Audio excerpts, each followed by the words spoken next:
Hi classmates, I hope you guys all had a good Thanksgiving holiday. My presentation is going to be about gender roles in communication.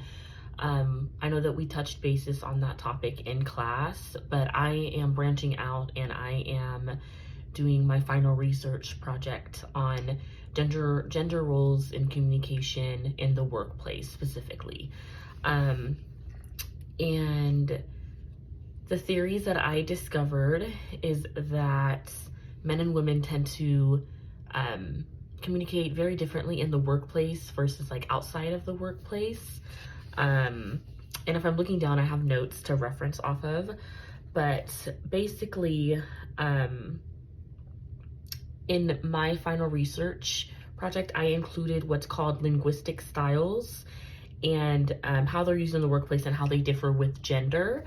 Linguistic styles are a common approach in like communication where a person's speaking pattern and style are displayed. So when we think of like the workplace, we think of, talking professionally, acting professionally, and all of those things. But there is like a miscommunication in the workplace amongst men and women, especially when gender rules take effect. So what I mean by that is, as we learned in class, like pronouns, a specific person's pronouns or their sexual identity. Like in the workplace, it could be hard to communicate with somebody who identifies as another gender, like it might not make us feel the most comfortable or the most like receptive. So basically what I learned is that women are more vocal and softer spoken, whereas men can use a lower voice. Men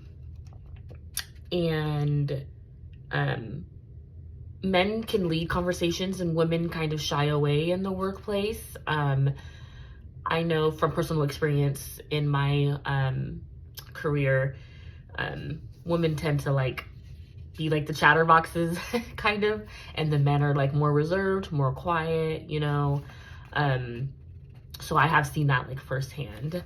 I learned about some new concepts and improvement, or like what should change is recognizing like the gender that someone identifies with, because this could change their linguistic styles. If somebody identifies as, a woman and you are a woman, it can be hard to kind of break down the communication and really understand where they're coming from, if that makes sense.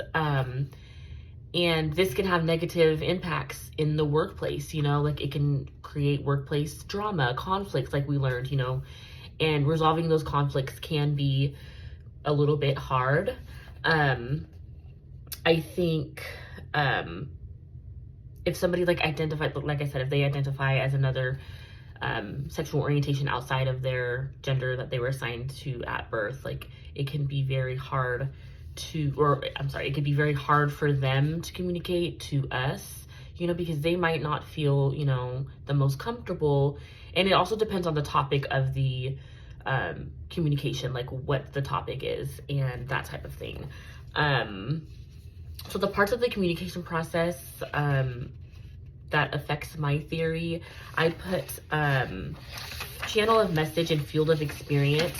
But the more that I think about it, I feel like what's also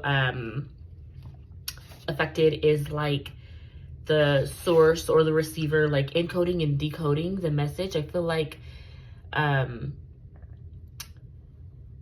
there could be like some type of like stereotyping that can happen, when we are talking to the opposite gender, or like I said, somebody who is trans, gay, bi, or whatever.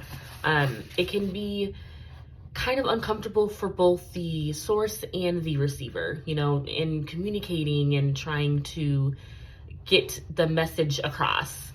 So I put channel of the message due to a person's individual speech pattern and or style. We don't all talk the same. People have like accents or, different type of like tone and different, voices, and the intended message can be hard to break down or understand in the communication, because like I said, men and women do communicate differently. Field of experience is affected because if someone identifies as a gender role from their expected gender norm, this will shift and change the intended communication. Gender-specific pronouns play a part in this. So I think it's a good idea to remember, like, to keep in mind of somebody's specific gender roles in the communication process alone and really respect those. Because we don't want to come off as rude or offensive, especially in the workplace. Like, nobody wants workplace drama or get in trouble with their manager, supervisor, whatever. The changes or improvement that I said is recognizing what gender someone identifies with. Again, like relating back to what I said earlier, I think that we should keep that in mind and be respectful. Because the last thing that, you know, like I said, that we want to do is create workplace drama. So yeah, so that is what my final research project is about. I'm super excited. I struggled a little bit with finding a topic to write about and do research on, but this really stuck with me because, like, for example, in my workplace, we do like an annual gender role training. It's like required. It's the same one every year, but we do it because we want to have those boundaries and that respect for patients that come in that are of different sexual orientations and genders, you know, and that type of thing. Like, we just want to make a welcoming work environment. And in doing this research, I feel like it's a really good topic and it can help all of us learn how to create a safe work environment, a safe space for everybody, and then also create equality for everybody. So yeah, so that is my presentation. I hope you guys enjoyed. Bye.